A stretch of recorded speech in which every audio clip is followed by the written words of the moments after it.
আসসালামু আলাইকুম। সংস্কার সংস্কার সংস্কার বর্তমান অন্তর্বর্তীকালীন সরকার প্রতিষ্ঠিত হওয়ার পর থেকে সবচেয়ে আলোচিত শব্দটি হচ্ছে এই শব্দটি যে সংস্কার। রাষ্ট্রীয় সংস্কারের জন্য তার ৬টা কমিশন গঠন করা হয়েছে। সেই কমিশন আগামী ৩ মাসের মধ্যে রিপোর্ট দিবে, সেই বেসটি দেশের সংস্কার হবে।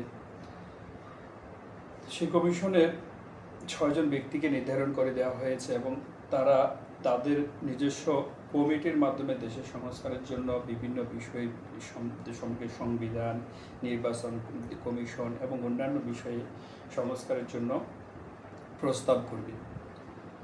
সেটা অনেক বিশাল আলোচনা, হয়তো অনেক বড় কাজ, রাষ্ট্রীয় সংস্কারের কাজ অবশ্যই অ্যাপ্রিসিয়েট করার মতো।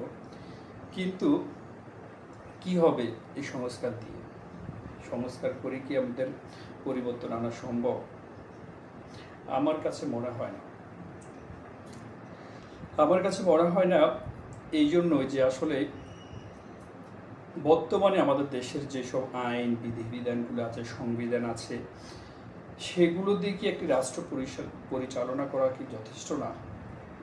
অবশ্যই সেটা যথেষ্ট, কিন্তু আমাদের যে জিনিসটা দরকার সেটা হচ্ছে আসলে রাষ্ট্র পরিচালনার জন্য, রাষ্ট্রকে মেরামতের জন্য, কিংবা আমাদের ভবিষ্যৎ প্রজন্মকে গড়ার জন্য, দেশ গড়ার জন্য আমাদের বেশ কিছু ভালো মানুষের দরকার, সৎ মানুষের দরকার, নিষ্ঠাবান মানুষের দরকার, দেশপ্রেমিক মানুষের দরকার, যারা দেশের সম্পদ লুট করে হাজার কোটি টাকার মালিক হবে না, যারা একটা বালিশকে ৬০০ টাকা কিংবা ৮০০ টাকার একটা বালিশকে যারা ৮,০০০ টাকা করবে না, যারা ১৪০০-১৫০০ টাকার কিংবা ২-২.৫ হাজার টাকার একটা পর্দাকে ১০-১২ লাখ টাকা করবে না, যারা একটা পদ্মা সেতু নির্মাণ ২০,০০০-৩০,০০০ কোটি টাকা থেকে ৫০,০০০ কোটিতে রূপান্তর করবে না, এরকম দেশপ্রেমিক কিছু মানুষ দরকার।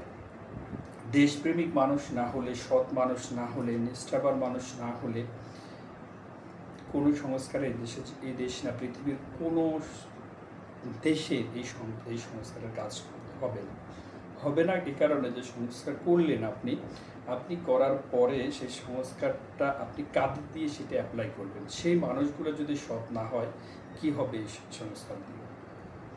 Result zero. আমি জানি না আমার কথা হয়তো কয়জন মানুষ শুনবে বা কয়জন মানুষ দেখবে, ভবিষ্যতের সাথে আসলে এটা মিলাবে কিনা। আমি মনে করি এটা রেজাল্ট জিরো। এই কারণে বর্তমানে আমাদের দেশের যে আইন কানুনগুলো রয়েছে, কোন একটা আইন আছে যেটা মানুষের উপর যদি অ্যাপ্লাই করা হয় সেটা দ্বারা রাষ্ট্রীয় সংস্কার সম্ভব না, মানুষকে হেদায়েত করা সম্ভব না? সবগুলো সম্ভব। কিন্তু যে আইনগুলো আছে সেটা অ্যাপ্লিকেশনের জন্য যে মানুষগুলো দরকার, সেই মানুষগুলো অসততার জন্য, ন্যায়নিষ্ঠতা না থাকার কারণে প্রত্যেকটা ডিপার্টমেন্ট, প্রত্যেকটা দেশের প্রত্যেকটা ক্ষেত্র দুর্নীতিগ্রস্ত হয়েছে। যেমন ধরুন নির্বাচন কমিশন, বাংলাদেশের নির্বাচন কমিশনের তাকে বলা হয় ওয়ার্ল্ডের সবচেয়ে শক্তিশালী কয়েকটা নির্বাচন কমিশনের একটি, আইনের দিক দিয়ে এবং অন্যান্য যেসব বিধিবিধান আছে সবগুলোর দিক দিয়ে।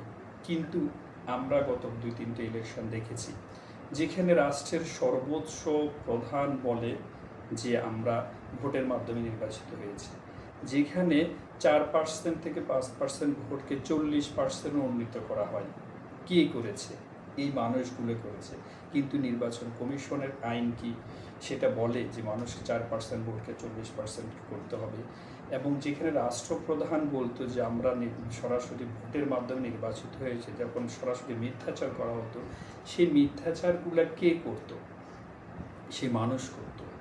যদি একজন প্রধান নির্বাহীর কাছ থেকে যদি তার ওইটুকু সততা থাকতো যে না দেশে কি হয়েছে সেটা A to Z পর্যন্ত প্রত্যেকটা মানুষ জানে। কিন্তু আমরা কি দেখেছি, দেশের যেমন ধরুন যে আইন কানুনগুলো রয়েছে দেশ পরিচালনা করার জন্য, কোন আইনটা আছে যে দেশটাকে ধ্বংসের দিকে নিয়ে যাবে? প্রত্যেকটা আইন, আপনি পুলিশের কথাই ধরুন, যারা মোটর সাইকেল চালায় কিংবা যারা গাড়ি চালায় তারা বলতে পারবেন যে পুলিশের একটা ডিপার্টমেন্ট যেটা আছে, আইন যেটা রাস্তা ট্রাফিক জ্যাম নিয়ন্ত্রণ করে, তাদের অবস্থা।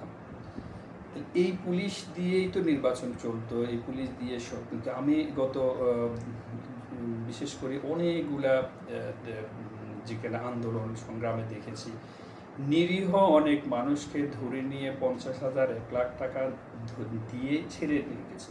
সরাসরি প্রস্তাব করতো যে 1 লাখ টাকা নিয়ে আসেন, ছেড়ে নিয়ে যান। তাহলে আইন যদি থাকে, আইনের অ্যাপ্লিকেশন যদি থাকে ঠিক মতো, সেই আইনের অ্যাপ্লিকেশন করার মানুষগুলো যদি সৎ হয়, তাহলে পৃথিবীর প্রত্যেকটা দেশ তথা আমাদের দেশ বাংলাদেশ যে আইন কানুনগুলো রয়েছে, যেসব নিয়ম শৃঙ্খলাগুলো রয়েছে, সবগুলোই সম্ভব। শুধুমাত্র যদি কিছু সংখ্যক মানুষ যদি সৎ হয়, কিছু সংখ্যক মানুষ যদি দেশপ্রেমিক হয়, সেই মানুষগুলো দিয়ে দেশকে পরিচালনা করবে। পরিচালনার ক্ষেত্রে যদি সততা, ন্যায়নিষ্ঠতা, জবাবদিহিতার ভয় থাকে, তাহলে এইসব সংস্কারের কিচ্ছু দরকার নাই। বর্তমান যা বিদ্যমান আছে সেটা দিয়ে দেশ পরিচালনা করছে। সেটার জন্য কি করা যায়? সব মানুষ কি ইচ্ছা করলে সৎ হতে পারে? ইচ্ছে করলেও আসলে অনেক সময় মানুষ দেখি ইচ্ছা থাকা সত্ত্বেও অনেকে করতে পারে না। সেটার জন্য কি দরকার? সবচেয়ে যে জিনিসটা দরকার সেটা হচ্ছে ধর্মীয় মন মানসিকতার মানুষগুলো, অর্থাৎ ধর্মীয় মন মানসিকতার মানুষগুলোর মধ্যে যারা মনে করে যে আল্লাহ রাব্বুল আলামিনের কাছে জবাবদিহি করতে হবে, একদিন বিচারের সম্মুখীন হতে হবে, আমার যাবতীয় কাজকর্মের জন্য মৃত্যুর পরে আমাদের একটা জীবন আছে, সেই জীবনে আল্লাহর কাছে সেই প্রত্যেকটা কাজের জন্য জবাবদিহি করতে হবে, এইটুকু চিন্তা চেতনার মানুষ যারা আছে, তারা যদি আমার কাছে মনে হয় যে এরকম মানুষ মন মানসিকতার মানুষ যদি আমরা সৃষ্টি করতে পারি, যারা ধর্মকে ভালোবেসে, নিজের দেশকে ভালোবেসে, সততা, নিষ্ঠা এবং পরকালের জবাবদিহিতার কথা চিন্তা করে নিজেকে, নিজের কাজকর্মের সততা, ন্যায়নিষ্ঠতার পরিচয় দিতে পারবে, এমন কিছু মানুষের হাতে যদি এইসব ক্ষমতার এইসব বিষয়গুলো, অ্যাপ্লিকেশনের যে আইনগুলো, সেটা দেয়া যায়, তাহলে আমার কাছে মনে হয় যে সংস্কার না করেও এদেশের পরিবর্তন সম্ভব। না হলে যত রকম সংস্কার করুক না কেন, পৃথিবীতে বাংলাদেশ কেন, পৃথিবীর কোনো দেশ এই বিদ্যমান এইসব চিন্তা চেতনা দিয়ে আসলে উন্নতি করবে, কিন্তু উন্নতি করতে পারে সেটা অন্য বিষয়।